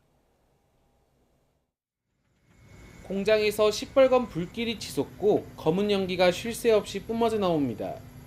지난 5월 금호타이어 광주 공장 대형 화재로 축구장 3개 면적의 공장 시설 대부분이 소실됐습니다. 해체 작업이 진행되는 가운데 경찰이 공장 화재 수사 결과를 발표했습니다. 경찰은 업무상 과실치상과 업무상 실화 혐의로 공장장과 안전 책임자 등 4명을 불구속 입건했습니다. 불은 공장 2층에 있는 산업용 오븐 장치에서 시작됐습니다. 1996년에 설치된 노후 장비인데 화재 당시 확산을 막는 폐쇄 장치와 이산화탄소 분사 장치 등이 작동하지 않았습니다. 심지어 올해에만 5번, 최근 5년 동안 17차례나 불이 난 것으로 확인됐습니다. 소화, 확산 방지 시스템과 설비가 제대로 점검 관리되지 않아 정상 작동되지 않았고 이로 인해 오븐 내의 화재가 대형 확대로 공장 곳곳에 방송 전파 사각지대 탓에 뒤늦게 대피하던 직원 1명은 크게 다쳤습니다. 경찰은 사측이 정밀 점검과 위험성 평가 등 근본적인 대책 없이 시설을 관리한 것으로 파악했습니다. 공장 측이 가능성과 위험성을 충분히 예견할 수 있는 상태에서 필요한 주의 의무를 다하지 못하여 발생한 것으로 판단되고 경찰은 이르면 다음 주 초에 임직원 4명을 검찰에 송치할 계획입니다. YT의 노선열입니다.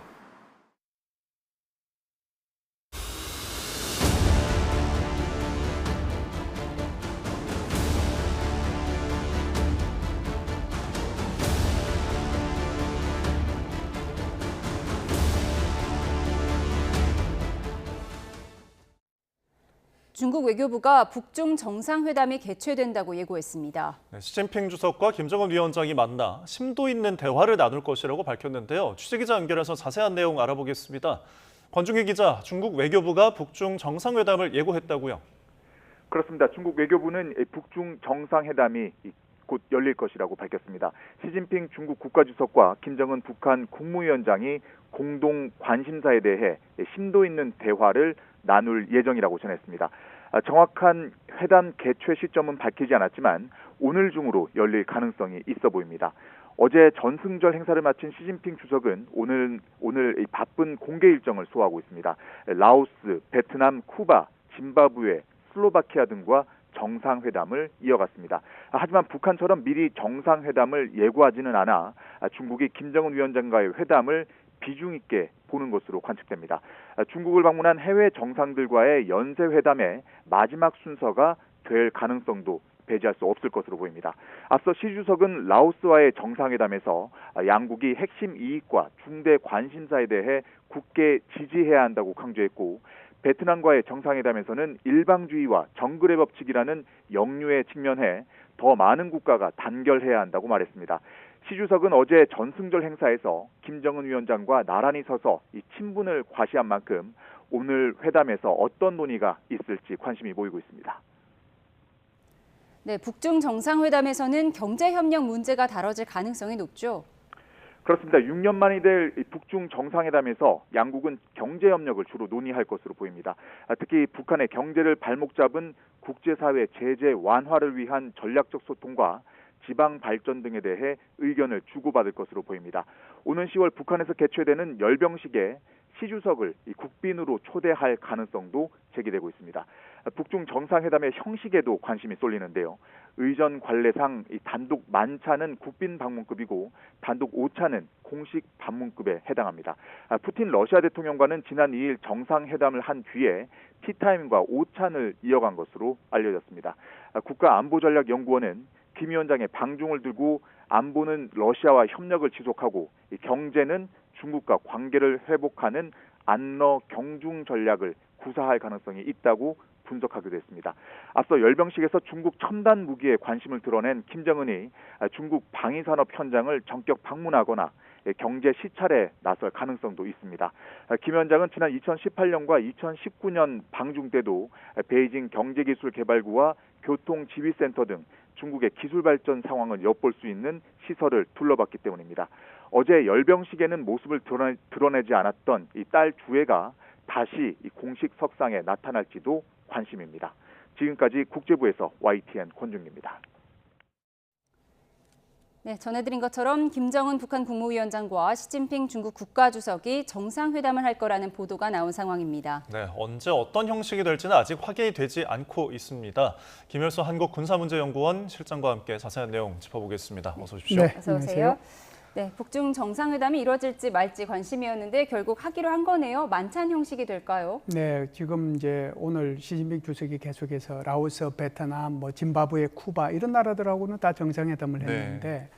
정작 북한하고 정상회담 한다는 얘기는 없었고 그렇다고 해서 또 김정은이가 북한으로 돌아간다는 얘기도 없었고 그래서 북중 정상회담은 있지는 않겠는가라고 생각을 했는데 아무래도 제일 뒤로 배치를 해서 뭐 정상회담을 하고 난 뒤에 뭐 만찬을 한다든지 그러면은 만찬을 겸해서 회의를 한다든지 그런 형태를 띠지 않겠는가라고 봅니다. 지금 한국하고 1시간 차이니까요. 네. 지금 이제 우리 한국 시간으로 5시면 그쪽은 4시거든요. 그러면 1시간 후에 하면 그쪽 시간으로 5시가 되잖아요. 그러면 1시간 정도 회의하고 뭐 만찬으로 넘어갈 수 있으니까 뭐 굉장히 배려를 한 그런 그 회담이 될 거다 이렇게 생각을 합니다. 이 회담이 성사되면 6년 만인데요. 네. 과연 이게 뭐 어느 정도로 할지, 공개를 한 다음에 또 비공개를 할지 그 형식에 대해서는 좀 어떻게 예상하십니까? 네, 뭐 정확하게 알 수는 없습니다만은 러시아하고 북한하고 이제 회담을 2시간 반 동안 했잖아요. 그래서 1시간 반 동안은 확대 회담을 했고요. 그리고 나서 이제 푸틴 대통령하고 김정은하고 단독 회담만 1시간을 했거든요.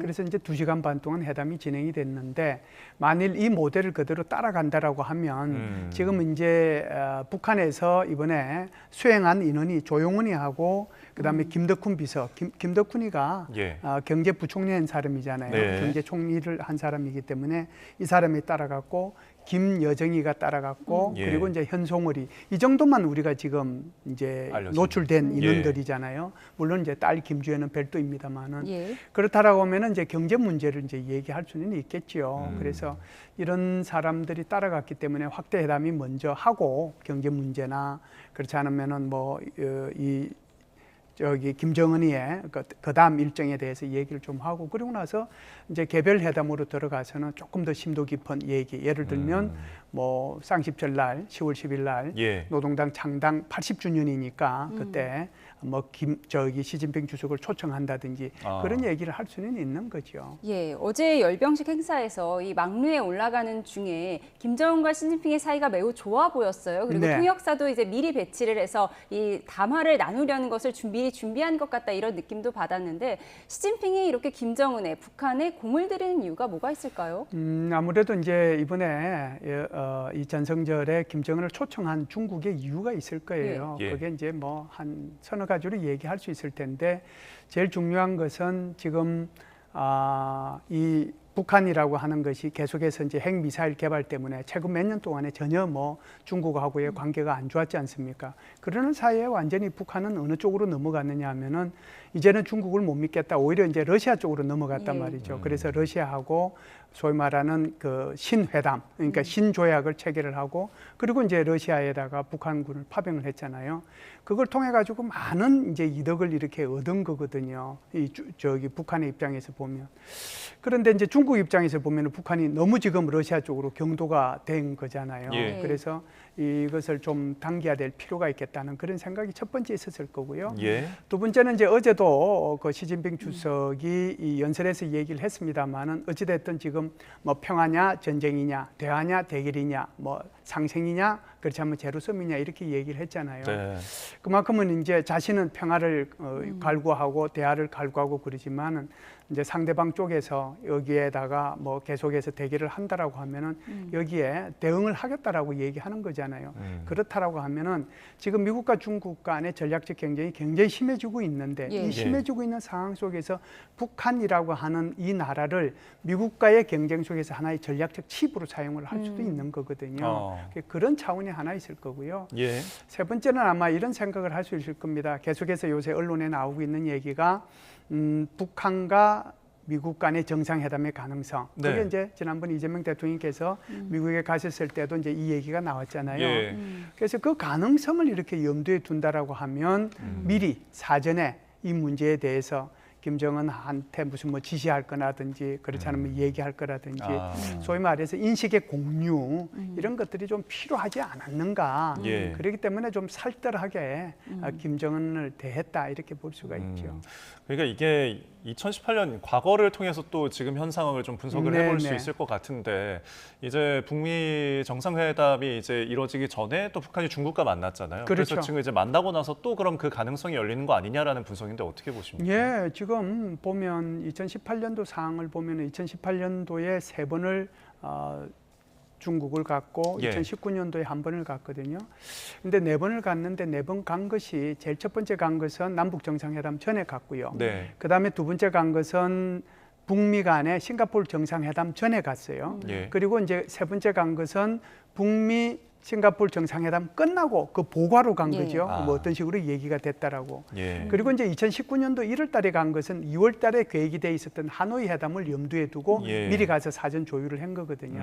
그러면 이것을 본다면 적어도 북미 정상회담의 가능성이 있다라고 한다면 그 가능성에 대해서 인식의 공유, 어떤 식으로 얘기하고 어디까지 양보를 하고 무엇을 얻어낼 것인지 거기에 대해서 서로 공감대를 형성하는 그런 것이 되지 않을까 이렇게 보죠. 사실 북한 입장에서는 중국의 경제적 도움이 필요한 게 좀 자명한데 중국 입장에서 북한이 왜 이렇게 필요했을까? 앞서 말씀하신 것처럼 미중 패권 경쟁에서 북한을 칩으로 사용할 것이다 이렇게 분석을 해주셨는데 오늘 지금 속보로 들어온 내용을 보면 북중 북중 회담에서 회담을 열어서 깊이 있는 의견을 교환할 것이다. 심도 있는 의견을 나눌 것이다. 이렇게 얘기했거든요. 네. 심도 있는 의견이라는 게 뭐 원론적인 내용일까요? 아니면 구체적으로 뭔가를 염두에 둔 걸까요? 뭔가를 염두에 뒀겠죠. 염두에 뒀을 텐데 그게 이제 지금 북한에 대한 경제 제재 문제 있잖아요. 그런 문제들에 대해서 먼저 얘기가 좀 있을 거고, 그리고 이제 북한에 대해서 사실상 중국은 원칙적인 입장을 가지고 있는 거거든요. 예. 북한이 핵미사일 개발했을 때마다 그때마다 이제 어떻게 보면 유엔 안전보장이사에서 찬성표를 던져왔던 그래서 책임 있는 강대국으로서 어떤 역할을 해왔었어요. 그래서 그런 문제들이 있기 때문에 그 문제에 대한 어떤 얘기를 할 수 있을 거고요. 제일 큰 것이 아무래도 이 경제 협력과 관련되는 건데 이 부분은 조금 역사적 근원을 따라갈 필요가 있어요. 예. 2019년도 6월 달에 이 시진핑 주석이 북한을 방문했잖아요. 북한을 방문해가지고 정상회담을 했는데 그때 정상회담의 구체적인 내용이 흘러나오지는 않았지만 크게 보면은 두 가지였어요. 네. 이제 하나는 뭐냐면 옥수수하고 비료하고 수십만 톤을 예를 들어서 뭐 북한에다가 제공을 해주겠다, 지원해주겠다는 거고, 두 번째는 뭐 관광객을 많이 보내주겠다 그 얘기거든요. 그 얘기였거든요. 심지어 뭐 30만 명 얘기도 있었어요. 예.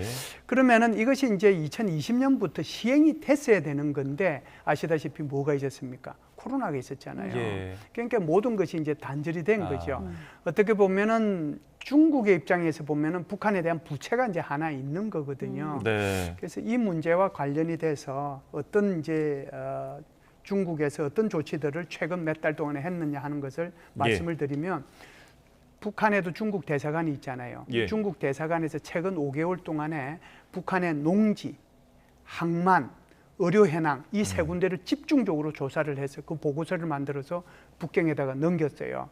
그래서 북경에서는 이걸 가지고 한 30개 성, 시가 연합해서 연합팀을 구성을 해서 어떻게 구체적으로 북한을 지원할 것인가 그 방안을 논의를 했거든요. 예. 그러면은 이 부분들이 결국은 심도 있는, 심도 깊은 그 논의 속에 이런 논의가 이제 되지 않겠는가 그런 생각을 저는 개인적으로 합니다. 알겠습니다. 북중 정상회담에서 논의될 어떤 테이블에서 올라갈 것들에 대해서 좀 이야기를 나눠봤는데 좀 이모저모에 대해서도 좀 이야기를 나눠보자면 북러 회담 때 그 에어컨 온도를 가지고 수행원들이 좀 약간 기싸움을 벌인 듯한 느낌이 좀 났는데 이번에도 좀 비슷한 상황이 연출될지 어떻게 보십니까? 이번에는 그러지는 않겠죠. 예. 이제 러시아하고 중국하고 뭐 급도 다르긴 하지만 일본 같은 제가 영상으로 보여드리고 있습니다. 뭐 이렇게 수행원끼리 에어컨 온도 가지고 기싸움을 하더라고요. 네, 20도, 뭐 23도 이거 가지고 뭐 싸운 것 같은데요. 오히려 제가 볼 때는 북한 쪽에서 오히려 온도를 낮추자고 할 것 같고 러시아 쪽에서는 온도를 올리자고 할 것 같은데 나라니까. 반대로 얘기를 한 것 같아요. 그래서 저것도 좀 신기하다라고 했는데 어찌됐든 러시아가 원한 대로 20도에 맞춰서 거기서 온도를 조금 조정한 것 같아요. 이제 이걸 조금 더 이제 그냥 뭐라고 할까요? 그냥 재미삼아서 얘기하면 저 경호원 북한에 돌아가서 또 철칙 당할까봐 그게 좀 걱정이라는 생각은 듭니다. 그런데 이번에 이제 혹시 만찬이 있게 되면 그것에 대해서는 경호원들이 뭐 들어갈 수 있는 것도 아니고 손댈 수 있는 그런 부분은 아니라고 봐요. 알겠습니다. 그런가 하면 북한 수행원이 김정은 위원장이 앉았던 의자를 닦는 모습이 포착이 됐습니다. 이게 DNA를 지우는 과정이라고 전해지던데요. 예, 이 부분은 우리가 이제 이번에 처음 보는 건 아니잖아요. 2018년도에 판문점 4.27 판문점 선언할 때도 그때도 북한의 경호원들이 와가지고 거기에서 이제 의자를 닦고 그리고 나서 김여정이가 자기가 뭘 가지고 왔습니까? 볼펜. 자기 저기 북한에서 가져온 거 그대로 이제 놓고 그리고 이제 갈 때도 다 이제 닦고 갔거든요. 우리는 이제 이걸 처음 보는 것이 아니고 그 전에도 봤고 그리고 이제 싱가포르에 있을 때도 똑같이 우리가 봤어요.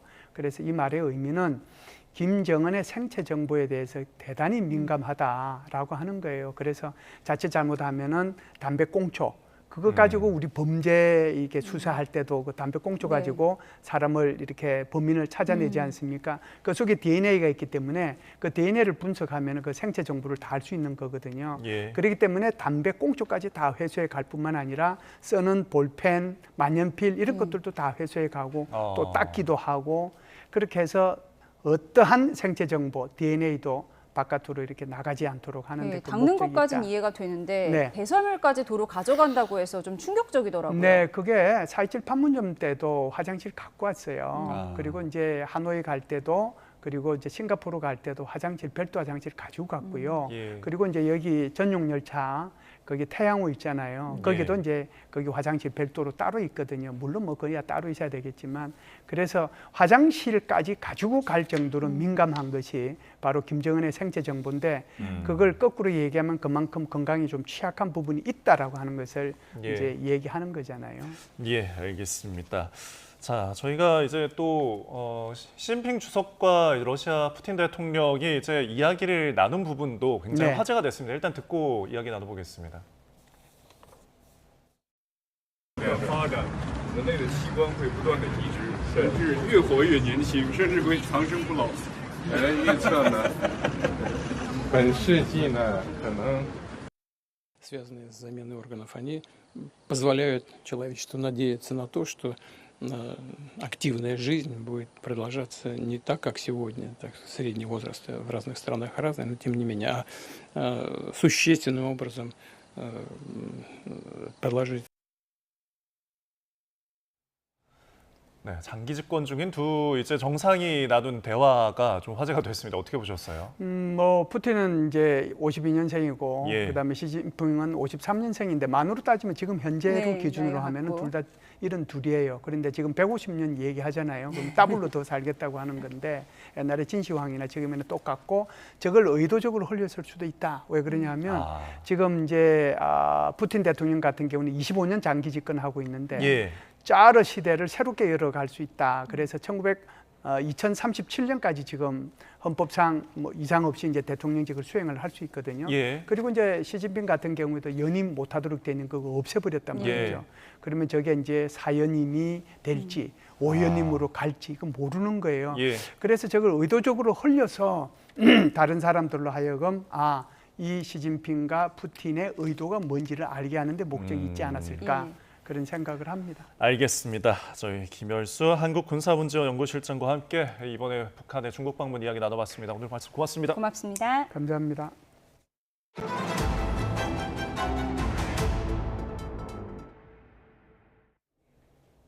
조국 혁신당 강미정 대변인이 성추행 피해를 본 날짜는 조국 혁신정책연구원장이 대법원에서 유죄 확정 판결을 받은 날이었던 것으로 파악이 됐습니다. 강 대변인 측은 오늘 YTN에 조 원장이 자녀 입시 비리 혐의 등으로 대법원에서 징역 2년 실형 판결을 받은 지난해 12월 12일 강 씨는 당직자였던 가해자 등 여러 명과 회식하고 노래방에 갔다가 성추행을 당했다고 밝혔습니다. 당대표였던 조 원장이 유죄를 받자 당 관계자들은 너무 침울해하지 말고 힘내자는 취지로 일종의 단합대회를 했다고 강 대변인 측은 설명했습니다. 강 대변인은 오늘 당 지도부가 당내 성비위와 직장 내 괴롭힘 사건 피해자들을 외면하고 있다며 탈당을 선언했습니다. 오늘은 곳곳에 산발적인 비가 내린 뒤 늦더위가 기승을 부렸습니다. 내일은 오늘보다 기온이 올라 더 덥겠는데요. 대부분 지역이 33도 안팎까지 오르면서 무더운 날씨가 이어지겠습니다. 오늘 밤까지 충청 이남에 소나기가 이어지는 가운데 내일도 5에서 60mm의 소나기가 예상됩니다. 벼락과 돌풍을 동반해서 강하게 쏟아지는 곳도 있겠습니다. 내일 새벽까지 일부 동해안 지역에는 비가 오겠고요. 이후에는 구름 많은 날씨가 이어지겠습니다. 내일 영남 해안에는 강한 바람이 불겠고 제주 해안에서는 너울성 파도가 높게 일겠습니다. 주말인 모레는 전국 대부분 지역에 비가 내리겠습니다. 서쪽을 중심으로는 호우가 쏟아지겠지만 영동 지역은 메마른 날씨가 이어지겠습니다. 날씨였습니다. 목요일 뉴스온 마치겠습니다. 함께해 주신 여러분 고맙습니다.